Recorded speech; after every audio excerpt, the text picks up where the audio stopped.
I'm absolutely disgusted. I've been studying some case law the past month or so, and this one this morning jumped out at me. This was Memphis versus Hood, and this was 1961. This case went all the way to the Supreme Court, and this is what the Supreme Court had to say. Read it for yourself right here. 64 years later, Pigeon Forge versus race. Kind of same thing, but the Supreme Court already said what was to happen.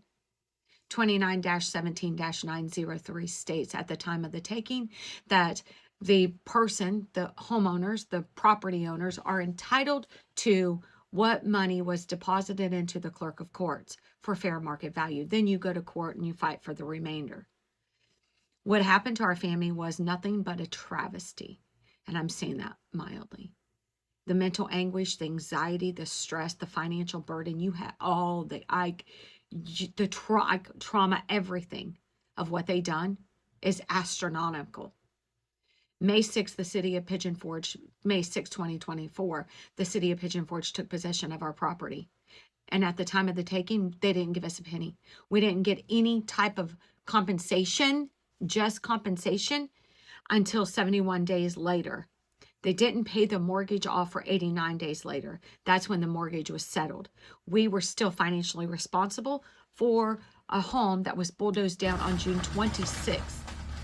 We made May's payment, June's payment, July's payment on a home that technically wasn't ours, but yet on paper it was. But we hadn't received one penny at the time of the taking. It's against the law. It's against the Tennessee Constitution and our own U.S. Constitution. At the time of the taking, just compensation has got to be received.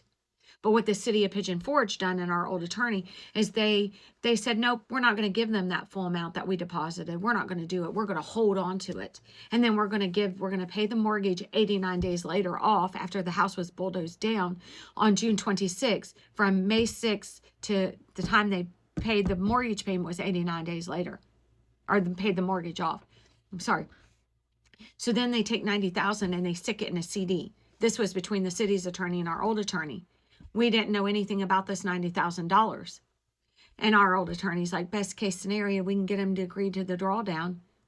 Best case scenario, are you absolutely kidding me? That was against the law. That was against the law. We had every right to what they deemed fair market value at the time when they took the property. It wasn't a buy now, pay later. Our constitutional rights were violated, and I'm not going anywhere.